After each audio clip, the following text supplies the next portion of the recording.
পরম করুণাময় মেহেরবান আল্লাহর নামে শুরু করছি। আসসালামু আলাইকুম। তানিয়া শারমিন তানিশা, কেমন আছেন সবাই? আবারও ফিরে এলাম আপনাদের মাঝে মহান কোরবানিকে নিয়ে কিছু কথা বলার জন্য।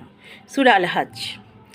তাদের গোস্ত আল্লাহর কাছে পৌঁছে না, তাদের রক্তও না, কিন্তু তার কাছে পৌঁছে যায় তোমাদের তাকওয়া।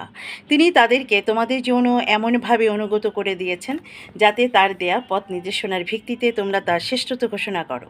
আর হে নবী, সৎকর্মশীলদেরকে সুসংবাদ দিয়ে দাও। সূরা আল হজ, মাদানী, আয়াত 37। মহান কোরবানি ইসলামী বর্ণনা অনুসারে একটি ভেড়া। সে সময় আল্লাহর ফেরেশতা হজরত ইব্রাহিমের সামনে এটি পেশ করেন পুত্রের পরিবর্তে একে জবাহ করার জন্য। একে মহান কোরবানি বলার কারণ এই যে এটি ইব্রাহিমের ন্যায় আল্লাহর বিশ্বস্ত বান্দার জন্য ইব্রাহিম পুত্রের ন্যায় ধৈর্যশীল ও প্রাণ উৎসর্গকারী পুত্রের প্রাণের বিনিময়ে ছিল, এবং আল্লাহ একে একটি নজিরবিহীন কোরবানি নিয়াত পুরো করার উসিলায় পরিণত করেছিলেন। এছাড়াও একে মহান কোরবানি গণ্য করার আরেকটি বড় কারণ এও ছিল যে এই তারিখে সারা দুনিয়ার সমস্ত মুমিন ব্যক্তি পশু কোরবানি করবে এবং বিশ্বস্ততা প্রাণ উৎসর্গ করার এই মহান ঘটনার স্মৃতি পুনরুজ্জীবিত করতে থাকবে। এ সম্পর্কে সূরা আস-সাফফাত মাক্কি, আয়াত 99 থেকে 111-তে মহান আল্লাহ তাআলা তার পবিত্র কোরআনে বলেছেন, ইব্রাহিম বলল, আমি আমার রবের দিকে যাচ্ছি, তিনি আমাকে পথ দেখাবেন। হে প্রভু, আমাকে একটি সৎকর্মশীল পুত্র সন্তান দাও। এ দোয়ার জবাবে আমি তাকে একটি ধৈর্যশীল ও পুত্র সন্তানের সুসংবাদ দিলাম। সে পুত্র যখন তার সাথে কাজকর্ম করার বয়সে পৌঁছল, তখন একদিন ইব্রাহিম তাকে বলল, হে পুত্র, আমি স্বপ্নে দেখলাম যে আমি তোমাকে জবহ করছি। এখন তুমি বলো, তোমার খেয়াল কি? সে বলল, হে আব্বাজান, আপনাকে যা কিছু হুকুম দেওয়া হচ্ছে তা কার্যকর করুন, আপনি আমাকে ইনশাল্লাহ সবরকারী পাবেন।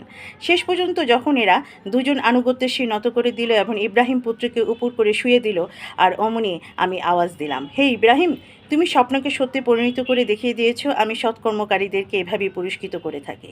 নিশ্চয়ই এটি ছিল একটি খোলামেলা পরীক্ষা। একটি মহান কোরবানির বিনিময়ে আমি এই শিশুটিকে ছাড়িয়ে নিলাম এবং পরবর্তী বংশধরদের মধ্যে চিরকালের জন্য তার প্রশংসা রেখে দিলাম। শান্তি বর্ষিত হোক ইব্রাহিমের উপর।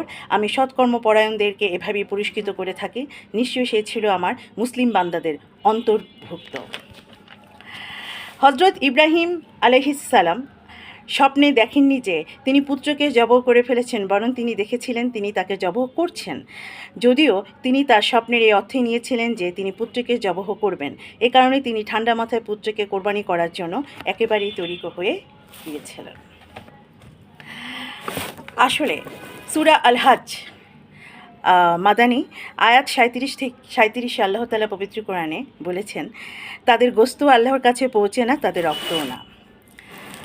আসলে আল্লাহর সামনে যে আসল জিনিস পেশ করা হয় তা পশুর গোস্ত ও রক্ত নয়, বরং তোমাদের তাকওয়া, আমাদের তাকওয়া।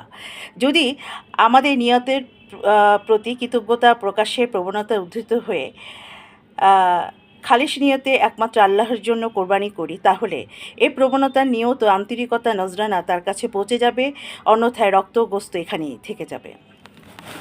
এ সম্পর্কে সূরা আল হজ 36-36 আল্লাহ তাআলা সূরা আল হজ, মাদানী, আয়াত 36 আল্লাহ তাআলা বলেছেন, আর কোরবানি উটকে আমি করেছি তোমাদের জন্য আল্লাহর নির্দেশনগুলোর অন্তর্ভুক্ত। তোমাদের জন্য রয়েছে এর মধ্যে কল্যাণ। কাজেই তাদেরকে দাঁড় করিয়ে দিয়ে তাদের উপর আল্লাহর নাম নাও, আর যখন কোরবানির পরে তাদের পিঠ মাটির সাথে লেগে যায়, তখন তার থেকে নিজেরাও খাও এবং তাদেরকেও খাওয়াও যারা পরিতুষ্ট হয়ে বসে আছে, এবং তাদেরকেও যারা নিজেদের অভাব পেশ করে। এই পশুগুলোকে আমি এভাবেই তোমাদের জন্য বশীভূত করেছি যাতে তোমরা কৃতজ্ঞতা প্রকাশ করো। আমিন। আসসালামু আলাইকুম।